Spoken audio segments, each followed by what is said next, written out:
ஒரு காணொளி ஒன்று பார்த்தேன். எனக்கு ரொம்ப பதட்டமாக இருந்தது. அது இயக்குனர் மிஸ்கின் அவர்களை பற்றியது. இப்போ சமீபத்தில் ஒரு வாரத்துக்கு முன்னாடி ஒரு முக்கியமான மீட்டிங்கில் பேசிட்டு இருக்கேன். ஊரில் இருந்து ஃபோன் அடிச்சிட்டான். என்னடான்னு ஃபோன் எடுத்து பார்த்தா திருப்பி திருப்பி அடிச்சுக்கிட்டே இருக்கிறான். வெளியில் போனால் கண்ணாபுண்ணான்னு திட்டுறான். என்னடா திட்டுறான்னா, ஏடா இளையராஜா எவ்வளோ பெரிய ஆள், அவரை ஒருத்தர் ஏட்டி பூட்டி பேசுகிறாரு, நீங்களாம் என்ன பண்ணிட்டு இருக்கீங்கன்னு கேட்குறான். என்ன ஏண்டா பேசுனது மிஸ்கின்னு, நான் என்னடா பண்ண அப்படின்னு. நீ சினிமாவில் தானே இருக்க, சினிமாவில் இருந்தா இப்போ என்ன பிரச்சனை இங்கே நடந்துட்டு இருக்குன்னா, மிஸ்கின் என்கின்ற ஒரு இயக்குனர், நானும் திரைப்பட இயக்குனர், ஒருத்தர் மரியாதை குறைவாக ஒரு இடத்துல ஒரு இதே மாதிரி விருந்தினராக வந்துட்டு வாயில வந்தபடி நீங்க பேசிட்டு போனீங்கன்னா, அடுத்து இந்த சமூகத்துல சினிமாவில் உள்ளவங்க பேர்லயே ஒரு தப்பான ஒரு மரியாதை இருக்கிற மாதிரி இருக்குது. அவன் கண்ணாமண்ணான்னு திட்டுறான். திட்டாம என்ன நிலையில் இருந்தான்னு தெரியல. அவர் ஃபோன் நம்பரை கொடுங்குறான். எனக்கு அவர் ஃபோன் நம்பர் இங்கே தெரியாது. இல்லடா அப்படிங்கிறேன். இல்லை நீ இதை கண்டிப்பா நீ பேசி ஆகணும் நீங்க அப்படின்றான். இதெல்லாம் என்ன இது அப்படின்னா, அப்புறம் எனக்கு என்னன்னா, மிஸ்கினுக்கு எனக்கு எந்த தொடர்பும் கிடையாது. அவர் ஒரு இயக்குனர். இப்போ சமீபத்தில் எங்கள் பாலனுடைய 25வது வருட இதுக்கு கூப்பிட்டு அழைத்திருந்தாங்க. நான் போயிருந்தேன். அப்போ எனக்கு ராம் அறிமுகப்படுத்தி வச்சாப்புல. அப்படி அந்த அளவில் தான் ஒரு தடவை தான் மீட் பண்ணியிருக்கேன். எனக்கு என்னன்னு கேட்டிங்கன்னா, மிஸ்கின் ஒரு இடத்துல பேசிட்டு போறாரு. அந்த ஸ்டேஜில் திரு அமீர் இருக்கிறாரு, வெற்றிமாறன் இருக்காரு, லிங்குசாமி இருக்கிறாரு. இப்போ சில பேர் இருக்கிறாங்க. லிங்குசாமி எந்திரிச்சு போயிடுறாரு. இப்போ என்ன ஆக்குறாங்கன்னா, மீடியாக்கள் என்ன நடக்குதுன்னா, யாராருங்களும் அப்படிதான் புரிஞ்சுக்குவோம். இவர் பேசுற நகைச்சுவையும் பேசுறாரு, நகைச்சுவை நிறைய பேசினார் அவர். அதுக்கு அவங்க சிரிக்கிறாங்க. ஆனால் அது என்னவா சென்றடைஞ்சிருக்குது அப்படின்னா, இவர் பேசுகின்ற ஆபாசமான விஷயங்களுக்கு அவர்கள் சிரித்தா மாதிரி ஒரு கட்டமைப்பு உருவாயிடுச்சு உண்மையிலேயே. அதுக்கு விளக்கம் அமீர் நேர்த்திக்கு ஒரு நேர்காணலில் கொடுத்துட்டு இருக்கிறாரு. எங்களுக்கு சீரியஸாகவே வெற்றிமாறன் நானும் எந்திரிச்சு போயிடலான்னு பேசிகிட்டு இருந்தோம். ஒரு இப்போ காணொலியில் வந்திருக்குது. நேற்று இன்டர்வியூ பார்த்தேன். நாங்கள் எந்திரிச்சு போகிறதா இருந்தோம். ஆனால் ஏற்கனவே லிங்குசாமி எந்திரிச்சு போயிட்டாரு. இப்போ நம்மளும் எந்திரிச்சு போனோம்னா பாய்காட் பண்ணிட்டாங்க, ஆடியோ லான்ச்சில் அவங்களுக்கு ரொம்ப பிரச்சனையாயிருச்சு, எந்திரிச்சு போயிட்டாங்கங்கிற மாதிரி ஒரு தப்பான ஒரு இது வந்துடும்.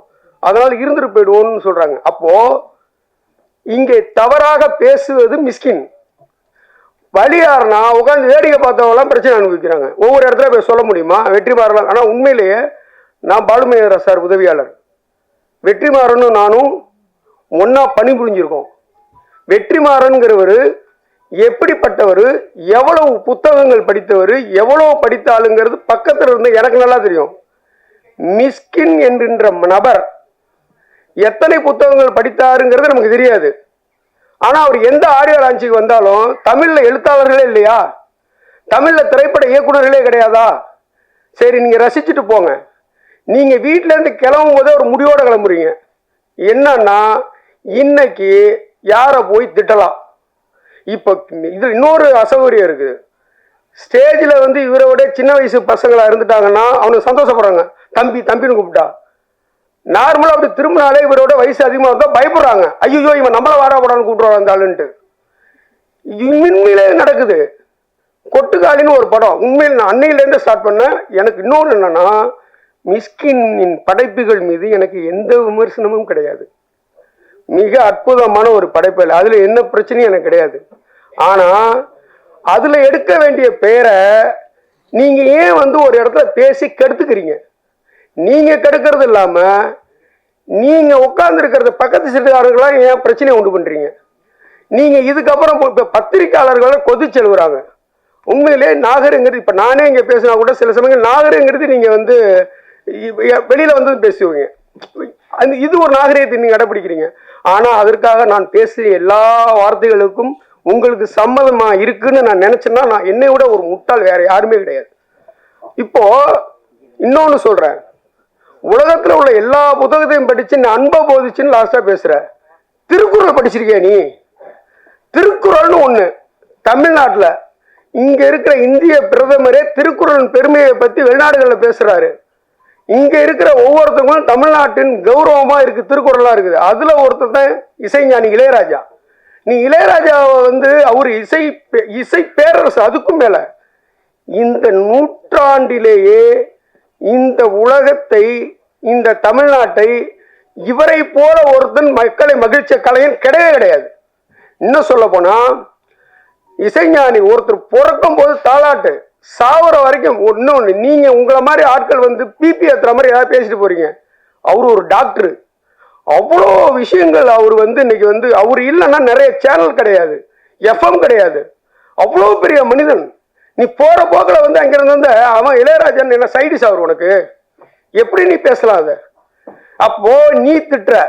இன்னொன்னு கேச நான் வந்து அவர் மேல அவ்வளோ மரியாதை வச்சிருக்கிறேன், அவர் காலை போய் முத்தமிடுவேன்லாம் பேசுறீங்க.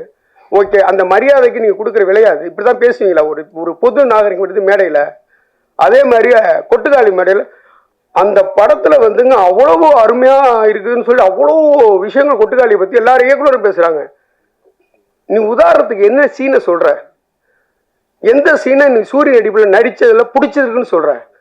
என்ன சொல்ற நீன்னா மறுநாளே இது பரபரப்பாகணும்னு நீ நினைக்கிற. அதுக்காக எல்லோரும் முகம் சுளிக்கிற மாதிரி விஷயத்த சொல்ற. இது எப்படி சரி? ஒரு ஒரு மேடையில் வந்து நீ பேசுறது எல்லா மனிதர்களும் வந்து நீங்க மேடையில் இங்க இருக்கிறவங்களுக்கு கிடையாதுங்க, இது கிடையாது. இன்னைக்கு யூடியூப் உலகம் பூரா போயிடுச்சு. நீ எது பேசினாலும் உலகம் பூரா பாக்குறான். அப்ப உலகம் பூரா உள்ளவங்க நீங்க தனியா பேச திரையுலகம் ஏன் எய்த்து கேள்வி கேட்கறது வேற. யூடியூப்ல நிறைய பேர் பேசுறாங்க.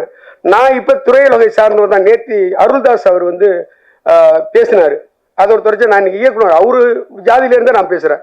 இதை வன்மையா இந்த மாதிரி எந்த இடத்துலையும் போய் இவர் இந்த மாதிரி பேசக்கூடாது. பேசி என்ன இவர் பேசிட்டு போயிடாருங்க, நம்மளை வந்து வாழ்வாழ்வாழ்னு கத்துறானுங்க. நீங்க என்ன அப்படி இருக்கு? எனக்கு தெரிஞ்சு இவர் பேசுனதுக்கு அப்புறம் 15 போன் நான் அட்டன் பண்ணியிருக்கேன் ஊர்ல இருந்து. என்னன்னா அவங்களுக்கு தெரிஞ்சு சினிமாக்காரவங்க, அவங்களுக்கு தெரிஞ்ச சினிமாக்காரங்க தான் அதை புலம்புவாங்க.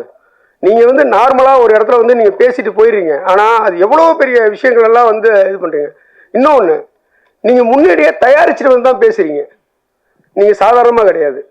ஏன்னா வாழைன்னு ஒரு படத்துக்காக நாங்க ஒரு 3 நாள் உட்காந்து அசிஸ்டண்டோட உட்காந்து தயார் பண்ணி 3 பக்கம் அறிக்கை தயார் பண்ணோம் வரும் உங்களுக்குன்னு அவரு ஸ்டேஜ்லயே பேசுறாரு. அப்ப வாழைன்னு ஒண்ணு பேச வரும்போது இந்த ஸ்டேஜ்லயே வந்து நீங்க என்ன பேச போறீங்க தயாரிச்சு நண்பரோட இது பண்ணிட்டு வரும்போது அந்த குணா படத்துல வர மாதிரி மானே பேனே பொண்ணுவானே போட்டுக்கிற மாதிரி அங்கங்க எங்கெங்கெல்லாம் ஆபாசமா பேசலாம்னு சொல்லிட்டு நீங்க தயாரிச்சுட்டு வந்து பேசுறீங்க. இது மிகவும் மோசமானது. தமிழ்ல எவ்வளவு நல்ல படம் அதை விட்டுறீங்க. விட்டுட்டு ஃபாரின் ரைட்டர்ஸ்லாம் இருக்கிறது மட்டுமே நீங்க பேசுறீங்க. இதெல்லாம் என்ன கதை? உங்களை கவனிக்கிற மாதிரி தான் படம் பண்றீங்களே, உங்களுக்கு என்ன பிரச்சனை? எதுக்கு ஸ்டேஜ்ல வேற பேசி எங்க மானத்தை வாங்குறீங்க? தயவு செய்து தம்பி மிஸ்கின், நீங்க எல்லாருக்கும் அண்ணனா இருந்து தம்பி அவர் நான் உங்களை சொல்றேன். ஏன்னா உங்களுக்கு அடிப்படை நாகரிகம் தெரியலங்கிறதுனால எனக்கு நீங்க தம்பி தான். தம்பி மிஸ்கின், இனிமே எந்த ஸ்டேஜுக்கு போனாலும் தயவு செய்து நாவை அடக்குங்கள், சாதாரண பேசுங்க. இந்த இன்னொரு விஷயம், வலைபேச்சுன்னு ஒரு இதுல அந்த நண்பர் 25 வருஷம் நண்பர், இவர் எப்பெல்லாம் இவர் ஸ்டேஜில் பேசுறோ அடுத்த நாளே அநாகரமே பேசக்கூடாதுன்னு வலையுள்ள பேசிக்கிட்டே இருக்கிறாரு. விஸ்மி எல்லா இடத்தையும் உட்காந்து பேசுறாரு. இந்த மாதிரி 4-5 பேர் வந்து வலையுள்ள பேசிக்கிட்டே இருக்கிறாங்க. நிச்சயமா அவருக்கு தெரியாம இருக்காது. இன்னொன்னு, இங்க பேசுறதுக்கு அமீர் சொல்றாரு ரஞ்சித் எனக்கு போன் பண்ணி வருத்தப்பட்டாருங்கிறாரு. இப்போ இவரை அழைச்சிட்டு அவர் எல்லா இடத்தையும் மன்னிப்பு கேட்டுன்னு தெரியணுமா? தயவு செய்து தம்பி மிஸ்கின், இனிமே இந்த மாதிரி எந்த ஸ்டேஜ்லையும் போய் பேசாதீங்க. நன்றி, வணக்கம்.